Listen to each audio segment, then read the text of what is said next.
आप सभी देवतुल्य कार्यकर्ता बंधु एवं मेरी बहनें, आज हम सब कार्यकर्ता गर्व से इस ऐतिहासिक अवसर पर एकत्रित हुए हैं। यह पर्व केवल एक आयोजन नहीं बल्कि यह अवसर है पंडित दीनदयाल उपाध्याय जी की पुण्य स्मृति में उनके आदेशों, उनके विचारों, उनके एकात्म मानववाद के संदेश को स्मरण करने का। इस वर्ष यह पर्व विशेष हो गया है क्योंकि हमारे बीच पधारे हैं प्रदेश के यशस्वी, ओजस्वी एवं कर्मठ नेतृत्वकर्ता, जननायक माननीय मुख्यमंत्री जी। हम लोग जोरदार करतल ध्वनि से हमारे मुख्यमंत्री जी एवं मंचासीन सभी अतिथियों का जोरदार तालियों से स्वागत करेंगे।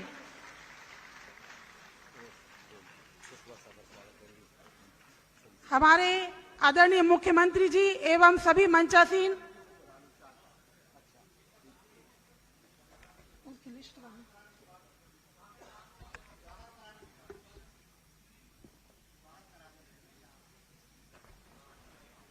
जी जी जी सबसे अब मैं सबसे पहले स्वागत के लिए हमारे जिले के यशस्वी अध्यक्ष पंडित श्याम तिवारी जी को आग्रह करूंगी कि वो आए हमारे मुख्यमंत्री जी का पुष्पहार से स्वागत करें।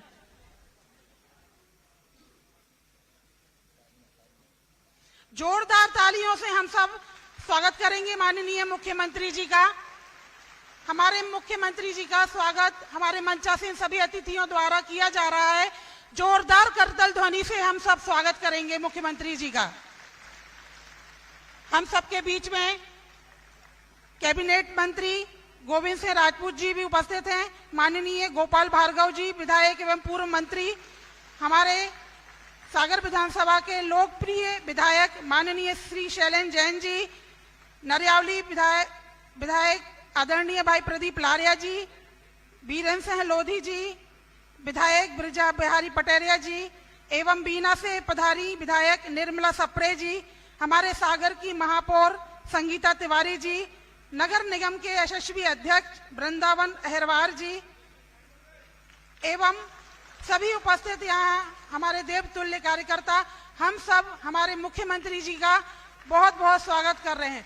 स्वागत है भाई, स्वागत है, स्वागत है भाई, स्वागत है। अब मैं आग्रह करूंगी यहाँ उपस्थित महिला पार्षद दल से कि वो आए और बड़ी पुष्पमाला से हम सब एक साथ मुख्यमंत्री जी का स्वागत करेंगे। सभी मेरी महिला पार्षद मैं आग्रह करती हूँ आप सभी आए।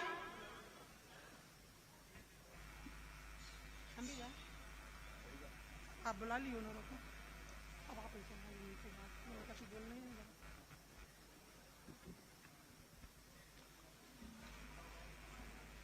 सभी हमारी नगर निगम की जो महिला पार्षद हैं उनसे निवेदन है कि यहाँ मंच पर आए और सामूहिक रूप से हमारे प्रदेश के लाडले मुख्यमंत्री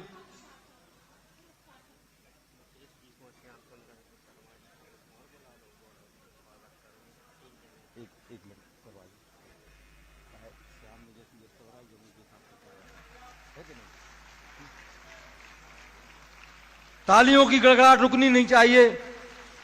स्वागत है भाई, स्वागत है।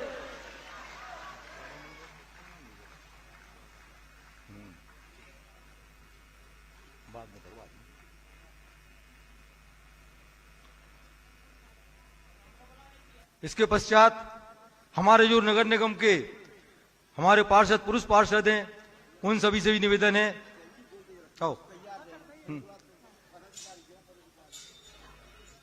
ये सभी सामूहिक रूप से बड़ी पुष्पमाला से स्वागत करेंगे।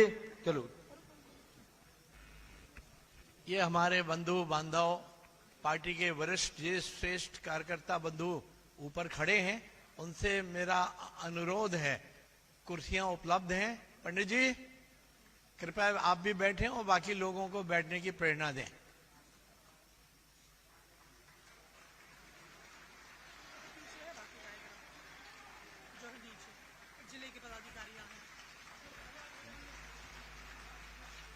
जिले हमारे जो सागर जिले के पदाधिकारी हैं वो भी तैयार रहे।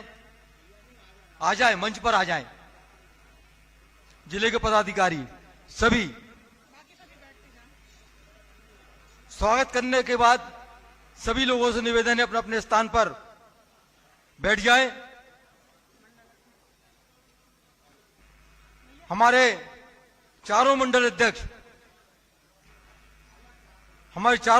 भी यहां आए और माननीय मुख्यमंत्री जी का स्वागत करें।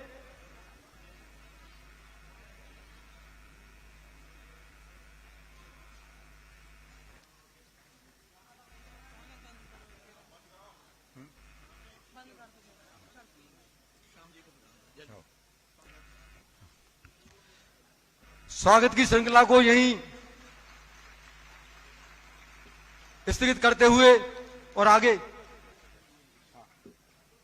मैं निवेदन करना चाहूंगा हमारे लोकतंत्र सेनानी आदरणीय कृष्णवीर सिंह जी वकील साहब, उनके साथ हमारे महेंद्र गुप्ता जी और भाई ताराचंद जैन जी यहां मंच पर आए।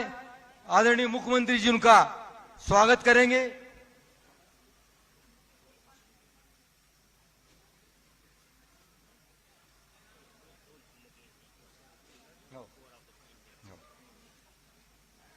मैं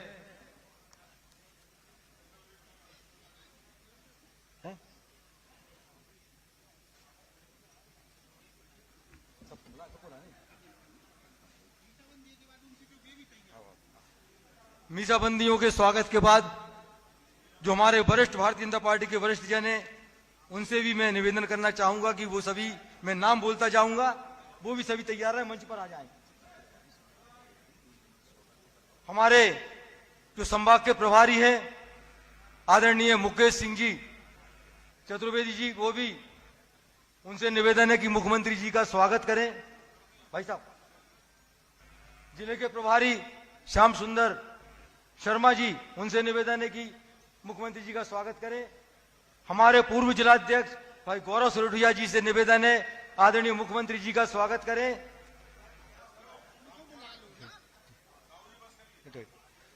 श्री विष्णु आर्य जी, श्री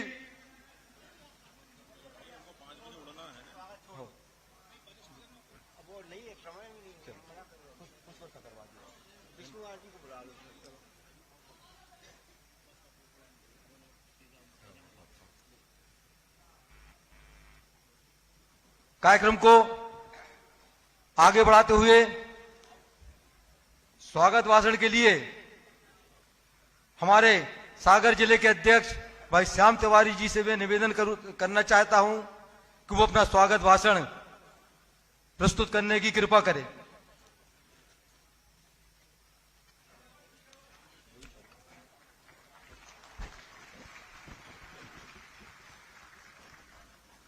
बोलिए भारत माता की, भारतीय जनता पार्टी जिंदाबाद। आज के हमारे कार्यकर्ता पर्व पंडित दीनदयाल जी की जन्म जयंती पर इस कार्यकर्ता सम्मेलन में हम सबके बीच में उपस्थित मध्य प्रदेश के यशस्वी मुख्यमंत्री डॉक्टर मोहन यादव जी, हम जोरदार ताली बजाकर स्वागत करें। हमारा सौभाग्य है सागर जिले के कार्यकर्ताओं का आज दीनदयाल जी की जयंती पर मुख्य वक्ता के रूप में आदरणीय प्रदेश के यशस्वी मुख्यमंत्री हमारे बीच में उपस्थित हैं।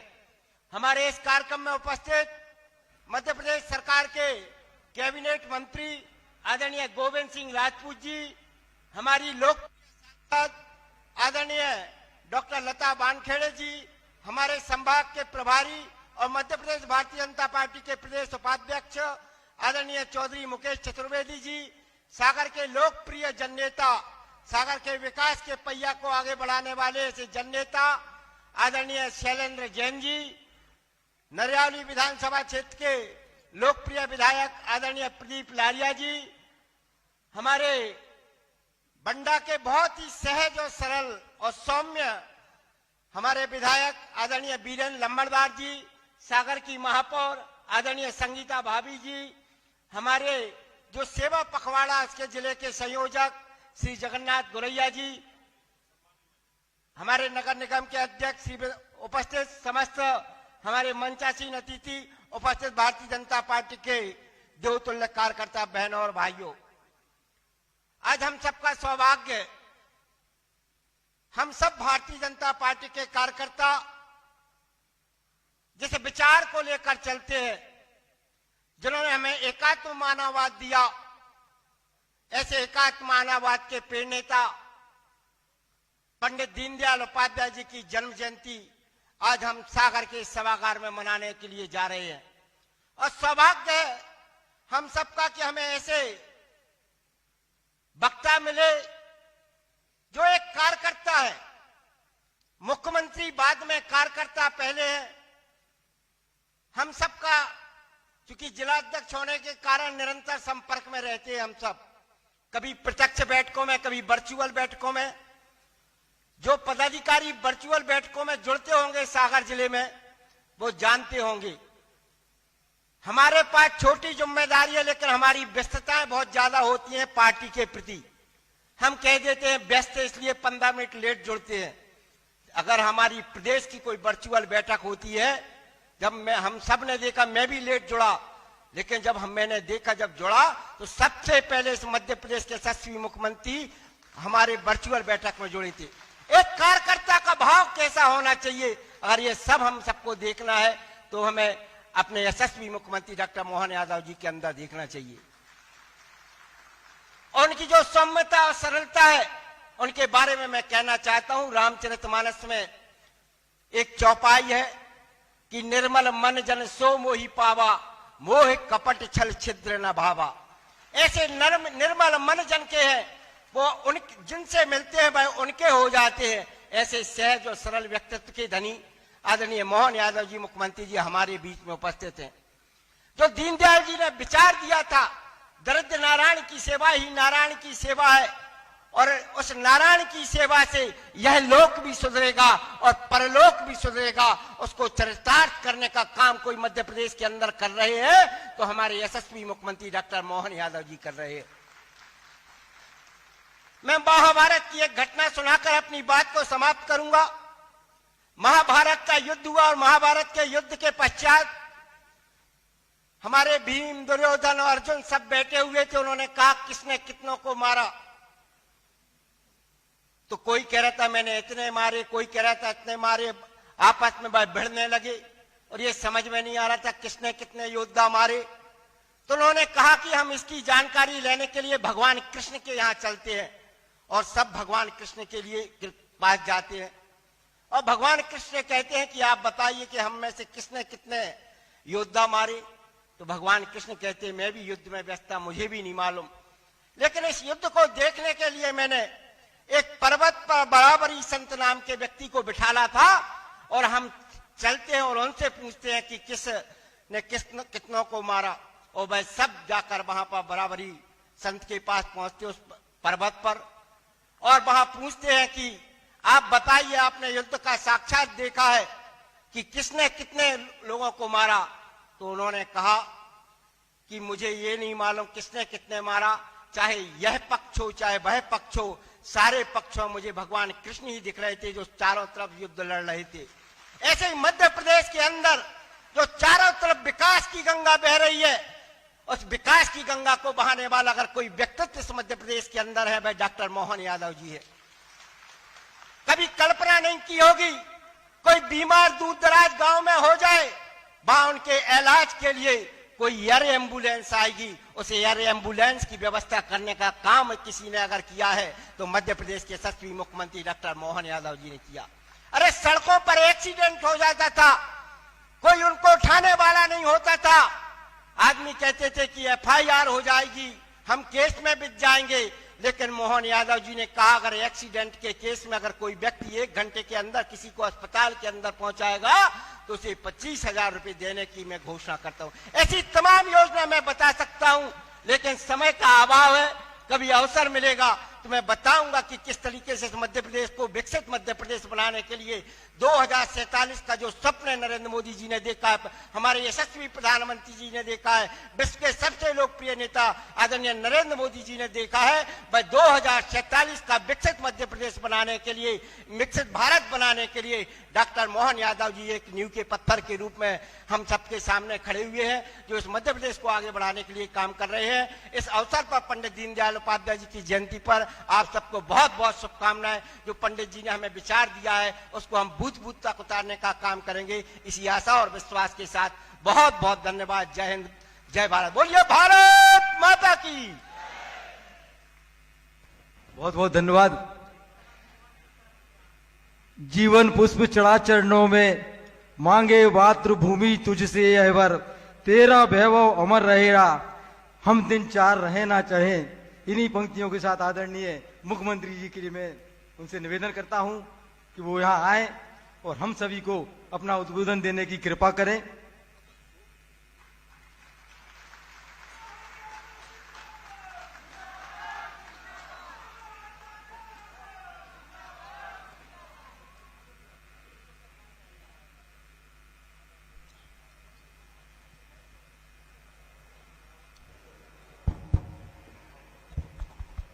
पंडित दीनदयाल उपाध्याय संगोष्ठी के अवसर पर सागर के इस कार्यक्रम में मंच पर विराजमान हमारी सरकार के मंत्री माननीय गोविंद सिंह जी, इस अवसर पर हमारे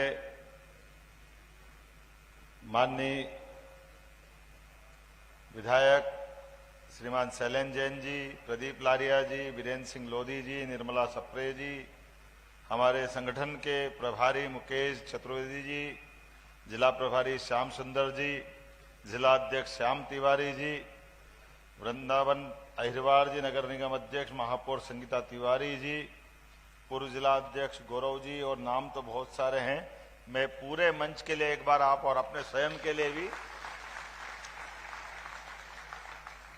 हम में से सब कार्यकर्ता भाव से बैठे हुए आज दीनदयाल उपाध्याय जी के इस विचार यात्रा में सभी सारथी और सभी उस मनोभाव को अपनाने वाले पथिक हैं जिनके मन में राजनीतिक क्षेत्र में तो हम जरूर हैं, लेकिन राजनीतिक क्षेत्र में हम अपने स्वयं को, हमारी इस व्यवस्था के अंदर हम अपने आप को इन व्यवस्थाओं के लिए कितना योग्य पाते हैं।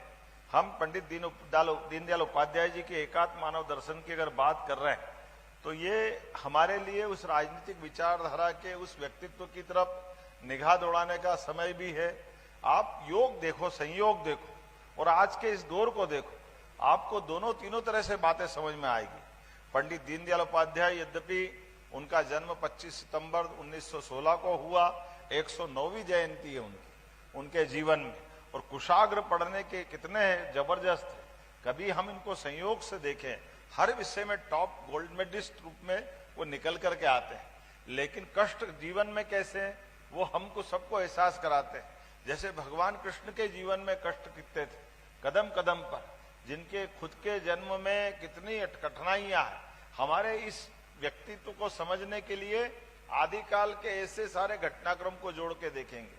फिर हमारा जो मूल दर्शन है वेद वाक्य में, जैसे कहा गया कि हम अपने इस दर्शन को समझने के लिए प्रकृति को भी समझें, प्रकृति का और हमारे शरीर का तादात्म्य क्या है, प्रकृति और हमारे शरीर के साथ जीने की जीवन शैली क्या है, हमारे जीवन के इस शरीर के अंदर के उस सारे गुणों को समझते हुए जब हम दुनिया के सामने अपने दर्शन को रखते हैं तो उस दर्शन की राजनीतिक यात्रा और उस दर्शन का राजनीतिक दर्शन का प्रतिरूप बाकी देशों की तुलना में क्या है।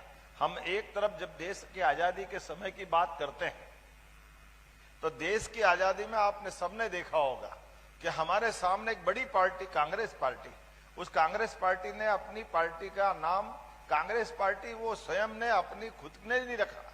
कांग्रेस नाम भी उधार का है, उनको स्वयं को अपने राजनीतिक दल का नाम भी आज तक नहीं मिला, इसलिए भारतीय कांग्रेस भारतीय जोड़ लिया, लेकिन मूल रूप से वो क्या है।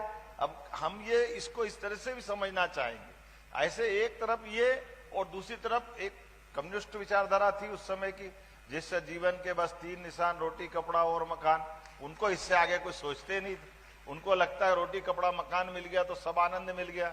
अगर सब आनंद मिल गया तो ये बहुत बड़े बड़े देश, बहुत धनी देश, बच्चे स्कूल में जाकर गोलियां क्यों मारते हैं? कभी समझ में आया इस बात का? अब ये स्कूल का और गोली का संबंध क्या है? क्योंकि वो जो संस्कार चाहिए, जीवन का जो आनंद चाहिए, हमारे अलावा भी दुनिया के कई सारे देश है जहां पर कई सारे देशों में 9 आदमी के बाद 10वां आदमी पुलिस वाला है तो वो कंट्रोल करते हैं। अगर पुलिस वाला नहीं हो तो समाज कंट्रोल नहीं होता है। और हमारे यहाँ उल्टा है। हमारे समाज के अंदर, गांव के अंदर, बड़े बड़े गांव में अगर कोई एक पुलिस वाला आ जाए तो गांव का अपमान मानते हैं। गांव में पुलिस वाले का क्या काम? कि हम सब स्वानुशासित है, हम अपने आप में जीवन जीने में इस सब बातों में समर्थ है, ये हमारी अच्छाई है, ये हम इस बात को जानते हैं। अब अपने इस शरीर के अंदर की रचना से लेकर के समाज की व्यवस्था तक हमने जीवन जीते जीते जीते सारी सुव्यवस्थाओं को प्राप्त कर लिया। एक उदाहरण सुना करके मैं इस तरह से थोड़ा सा समझाने का प्रयास करूंगा। हमारे यहाँ इसी देश के अंदर एक जगदीश चंद्र बोस करके बड़े वैज्ञानिक हुए, और बड़े वैज्ञानिक हुए, उन्होंने एक अपनी शोध को, उस समय तो रॉयल सोसाइटी इंग्लैंड का ही जमाना था, अंग्रेजों का जमाना था, कोई रिसर्च करो तो उनके सामने सिद्ध करो तब वो मानते थे। जब उनने अपनी रिसर्च में ये सिद्ध कर दिया कि पौधों में प्राण होता है, अब पौधों में प्राण होने के लिए उनने जो प्रक्रिया करी, ऐसा कहते हैं कि एक पौधा दिखाया, पौधा दिखा करके उसको पहले बेहोशी का इंजेक्शन लगाया तो बेहोश हो गया। थोड़ी देर बाद वो पौधे को वहीं रखा, उनने कहा पौधा खिलखिलाकर अच्छा था लेकिन इंजेक्शन लगाने से वो बेहोश हो गया। थोड़ी देर बाद उनने वो वापस दिखाया कि बेहोश हो गया है, फिर एक इंजेक्शन लगाते हैं, फिर पौधा थोड़ी देर वो भाषण देते रहिए, बोलते रहिए, पौधा वापस खड़ा हो गया। लोगों ने ताली बजाई, आपने कितना बड़ा आविष्कार कर दिया, ये पौधा आपकी दवाई से बेहोश होता है और फिर होश में आता है। तो ये तो हमारे जैसा हो गया, जैसे हमारे प्राण ऐसे पौधे में प्राण। लोगों ने खूब ताली बजाई, खूब आनंद के साथ उनकी उस शोध पे आनंद व्यक्त किया। उन्होंने कहा आपने इतना बड़ा आविष्कार कर लिया कि आप जब भारत में जाओगे तो भारत में आपको इस आविष्कार के कारण पे लोग आपको कंधे पे लेके आपका सम्मान करते घूमेंगे गांव गांव में। उन्होंने कहा नहीं, हमारे भारत में कुछ नहीं होने वाला है। बोले क्यों नहीं होने वाला? आपके लोग इतने नहीं समझते कि कोई इतना बड़ा आविष्कार करे तो उसका सम्मान करे? नहीं, बोले नहीं, ये तो करते हैं। तो बोले फिर क्यों नहीं करेंगे आपका? बोले इसलिए नहीं करेंगे, ये आपको मालूम नहीं था कि पौधे में प्राण, हमारे पूरे देश वालों को मालूम है पौधे में प्राण होते हैं, हमारे लिए कोई नई बात है। हमारे यहाँ तो गांव से गांव में भी जो स्कूल जाता तो ठीक, नहीं जाता तो ठीक, उसको सब में मालूम है, नदी, पहाड़, पर्वत, वनस्पति, सब में प्राण होते हैं। हमारे यहाँ कोई नई बात नहीं। ये जो हमारा आदिकाल से जो हमारी प्रकृति के साथ जीने का ये जो हमारी आत्मा है, अब अपन कभी बात करें व्यक्तिगत रूप से भी अभी आपके सामने कि हमारे लिए इस शरीर के अंदर इनकी देखने की दृष्टि कैसी है, तो देखने की दृष्टि ऐसी है कि ये शरीर, अब ये शरीर अपन देखो तो शरीर, मन, बुद्धि, आत्मा, हमारे माननीय पंडित दीनदयाल उपाध्याय जी ने इसके 4 हिस्से बताए। अब केवल हम इतना समझ लें कि अगर ये शरीर की हम बात कर रहे हैं तो ये शरीर यही शरीर है क्या? हम कहते नहीं, एक नहीं 2 शरीर है, एक सूक्ष्म शरीर है, एक बाह्य शरीर है। अब सूक्ष्म शरीर बाह्य शरीर को कैसे देखोगे?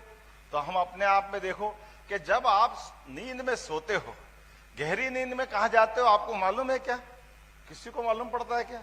लेकिन नींद में भी जब जगने सोने वाली नींद आती है 3-4 बजे बाद से, तो आप बिस्तर पे तो सोए हुए लेकिन दिमाग खूब चलता रहता है, आपको डर लगता है, आपको सपना आता है, आप पता नहीं अच्छी उपलब्धि हासिल करते हो, कई बार कुएं में गिर जाते हो, अरे बाप रे मरे, और मालूम पड़ा मरे कहां, वो तो बिस्तर पे ही पड़े हो, आप कहां जा रहे हो? वहीं तो हो, आपको हिले डुले क्या? तो इसका मतलब शरीर हमारा 2 है कि नहीं है? वो मन से दौड़ा रहा आपको, वो सूक्ष्म शरीर की अवस्था है। वो सूक्ष्म शरीर से आप क्या क्या कर लेते हो? तो ये शरीर हमारा 2 हिस्सों में है। आप देखो ऐसे ही मन आपके मन में आता है कि मैं ये क्या है, जब देखो जब यहाँ बैठते हैं हमको यहाँ बिठा देते, क्या नाटक है साला, ये तो अच्छा नहीं लग रहा ये जो हमारे बीच में से।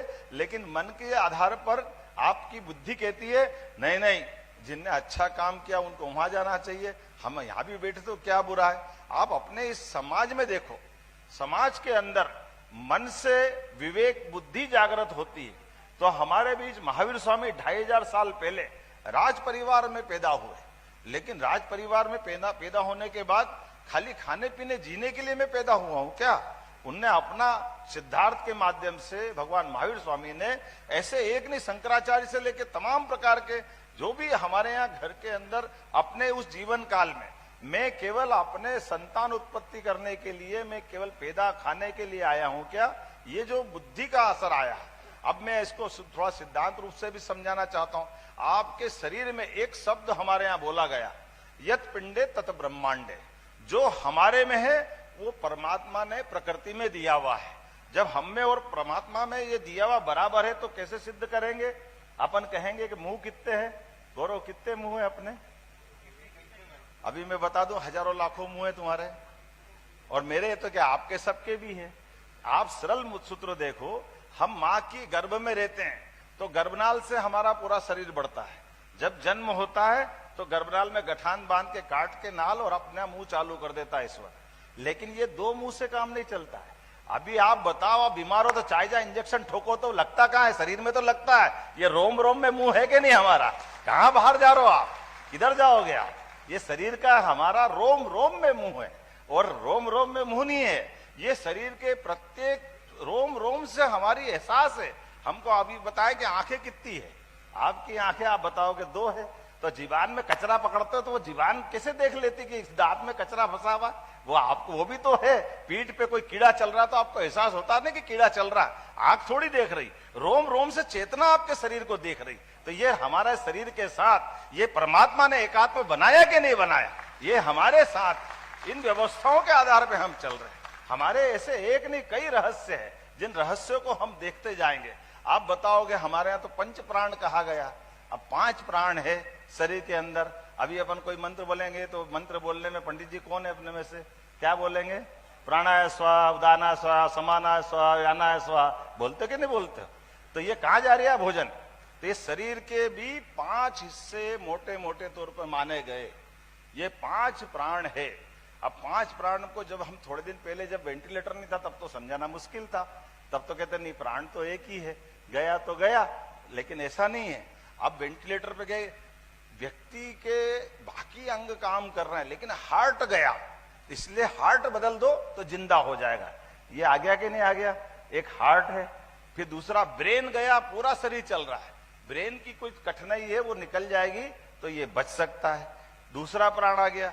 तीसरा अभी कोविड के समय हम सबको मिला था कि जब हमारी किडनी से लेकर लीवर तक के मामले में जैसे ही सांस लेने की कठिनाई बढ़ी तो तीसरा प्राण हमारा हार्ट से लेकर नाभि तक का है कि नहीं है? और चौथा प्राण नाभि से लेकर पांव तक का। आप अच्छे अच्छे व्यक्ति का जिसका कंट्रोल चला गया वो शरीर पे वैसे ही बेड पे रखना पड़ता है उसको, होता कि नहीं होता? और 5वां प्राण पूरे शरीर में घूमता है।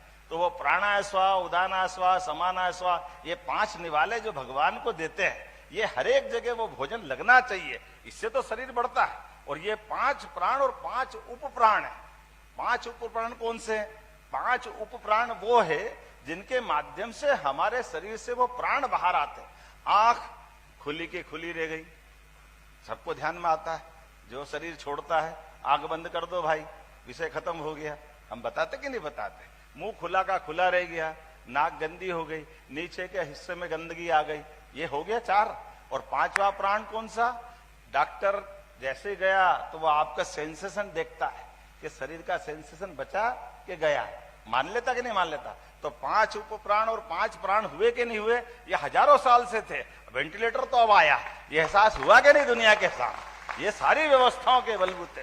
तो जो हमारे साथ है वो परमात्मा ने सबके साथ दिया, वो प्रकृति के साथ दिया। इसलिए पर्यावरण की अगर हम बात करते हैं तो पर्यावरण बचना चाहिए। इसलिए अगर राजनीतिक दृष्टि में हम इस क्षेत्र में आते हैं तो राजनीतिक दृष्टि से मैं थोड़ा परमात्मा और ये पूरी प्रकृति थोड़ा गहरा विषय हो जाएगा। अब इसको थोड़े से राजनीतिक दृष्टि से देखें तो राजनीतिक दृष्टि से देखने में हम अगर राजनीतिक क्षेत्र में आए तो हमारे इस राजनीतिक क्षेत्र में आने की पहली शर्त क्या है कि मैं अगर अपनी सरकार में गरीब से गरीब आदमी के जीवन में न्यूनतम जो आवश्यकता है वो सब पूर्ति करूंगा तो सरकार चलाने का मतलब, नहीं तो क्या मतलब है?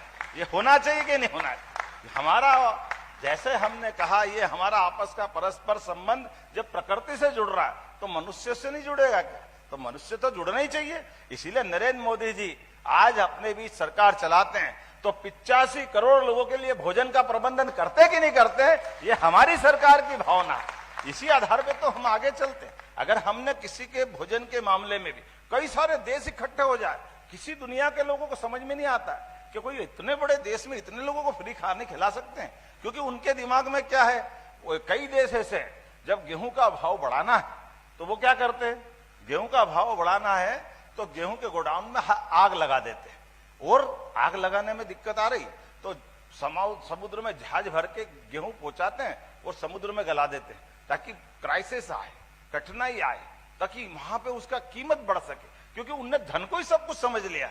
अब हमारा मन उसके लिए तैयार हो सकता है कभी? क्या हमारे यहाँ तो एक दाना बिखर जाए तो हमको नींद नहीं आए, अगर कोई पैर में अनाज का दाना आ जाए तो हमको लगे कि ये पाप हो रहा है, क्योंकि हमने उसको परमात्मा का प्रसाद माना है, हमने अपने से उसको अलग नहीं माना है। इसीलिए हमारी जो जीवन शैली है ये एकात्म जीवन शैली है, और एकात्म जीवन शैली में पंडित दीनदयाल उपाध्याय जी ने अपने जन्म के साथ, हमारे तो साधु सन्यासी भी जो बनते हैं, मैंने कहा कि राजा महाराजा के परिवार में हमारे यहाँ जीवन में 2 रोटी परमात्मा ने सबके किस्मत में लिखी है, वो कोई जाने वाली नहीं, लेकिन केवल रोटी जाने आने का बीच का संबंध है क्या?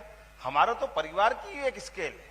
एक स्केल में वैसे ही आपको बता देता हूं, स्केल कैसी है, हमारे अपने संबंधों के भी आयु निश्चित है, वो आयु कोई कम ज्यादा नहीं कर सकता है। आपके दादा दादी के साथ आपका संबंध एवरेज 25 साल ही रहने वाला है। दादा दादी का संबंध एवरेज 25 साल, 2-3 साल आगे या 2-3 साल पीछे चला जाएगा। बेटी घर में आपके रहेगी, एवरेज 25 साल आपके साथ रहने वाली है, उसके बाद वो अपने पति के पास चली जाएगी। फिर एवरेज पत्नी आपके जीवन में 50 साल, एवरेज मान लो 75 साल की आपकी उम्र है, उसके बाद या तो वो छोड़ देगी या आप छोड़ दोगे, आपको जाना तो पक्का है। तो ये जो रिश्ते हैं, और फिर 75 साल में वापस आप 50 साल के, जैसे 50 साल की उम्र होते होते आप वापस नाती पोते वाली लाइन में आ जाओगे, 25 साल आपके नाती पोते आपके साथ रहने वाले।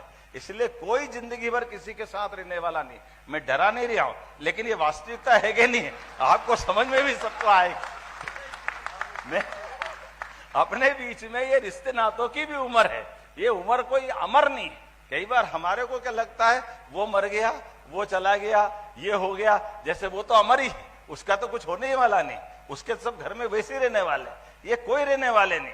इस यथार्थ को जानते हुए हमारे में से साधु सन्यासी सहित ऐसे सारे लोग घर बना करके भी मैं क्या करूंगा, घर बनाने के बाद मैं जीवन में सबके लिए काम करूं।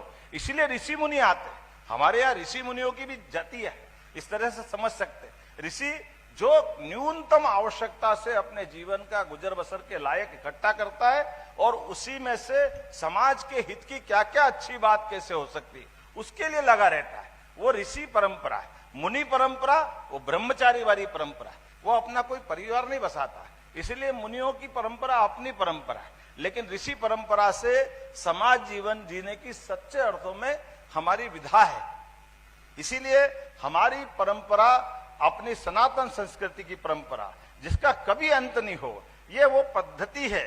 इस पद्धति से हम जीवन में, इसीलिए बड़े से बड़े देश, किसी भी देश का इतिहास देख लो, छोटे से छोटे देश, उनके यहाँ के जीवन की, देश की सीमाओं की, वो संस्कृतियों की बनने बिगड़ने की लंबी परंपरा है। लेकिन कुछ बात है कि हस्ती मिटती नहीं हमारी, ये हमारा देश है जो जियो और जिन्हें विश्वास करता है, इसलिए इसका कभी अंत नहीं हो सकता। ये यत पिंडे तत् ब्रह्मांडे भी कहता है, ये जैसा मैं हूं ऐसी प्रकृति है, उसके साथ जीता है। और इसीलिए ये अपने देश में भी मातृ संस्था से जोड़ता है। हमारा संबंध माँ के साथ जोड़ करके माँ और बेटे का संबंध कैसा होता है, ये हमारे लिए समझने की बात है। हमारी एकात्म भाव क्या है, इसको समझने के लिए कि बच्चा जन्म होता है, बच्चा अपने जगह है, लेकिन बच्चे के होते ही माँ के आंचल में अपने आप उसके लिए दूध आ जाता है, वो दूध से अपना जीवन पूरा करता है। ये परस्पर एक दूसरे पे अवलंबित हम लोग हैं, हम अलग अलग नहीं हो सकते। हमारे बीच में से 2 पिंड भले ही दिख रहे हैं, लेकिन उनका परस्पर संबंध है। इस भाव के आधार पर हम अपने देश को भी मातृ सत्ता से जोड़ते हैं, समुची वसुधा को हम अपनी पृथ्वी को माता मानते हैं, वसुदेव कुटुंबकम की बात करते हैं। समुची कुटुंब की जब बात करते हैं तो ये आनंद बांटने के लिए हम राजनीतिक क्षेत्र में भले ही हैं, लेकिन राजनीतिक क्षेत्र में रहते हुए हम सर्वे भवन्तु सुखिना सर्वे सन्तु निरामया, हम सबके निरोग रहने की कामना करते, सबके सुख की कामना करते, सबके भले में हमारा भी जीवन अच्छा हो जाए, ये परमात्मा से कामना करते, इसी भाव को लेकर हम जिंदा रहते हैं। आइए हम सब मिलकर के कार्यकर्ता भाव के साथ कोई किसी भी पद पे चला जाए, मूल भाव हमारा राजनीतिक क्षेत्र में, हमारे अपने जीवन में, हम राजनीतिक क्षेत्र में भाजपा में जरूर है, हम किसी और विचार संगठन में हैं, लेकिन इसमें हम किसी पे एहसान नहीं कर रहे। हम काम करते करते हमारे काम से हमारी कमजोरियों को सीखते जाएं, हम में और क्या सुधार करें। जब ये सीखने का क्रम चालू करते हैं तो ये हमको अपने वास्तविक रहस्य से जोड़ता जाएगा। हमारे अपने परिवार के अलावा भी ये परिवार भी हमारा है, और इस परिवार के अंदर वो आत्मीय भाव लाए। इसलिए वो परिवार भाव को बढ़ाते बढ़ाते गरीब से गरीब आदमी, हर समाज का आदमी, हर जाति का आदमी, हर एक प्रकार की पूजा पद्धति वाला व्यक्ति, सबसे हम जुड़ के बात करें, सबके लिए बेहतरी की बात करें। इसी आधार पर अगर हम काम करते तो सच्चे अर्थों में कार्यकर्ता का प्रशिक्षण हमारा इस नाते से पूरा होता। और यही दीनदयाल जी के माध्यम से, एकात्म जीवन दर्शन के माध्यम से, प्रारंभ में इसका नाम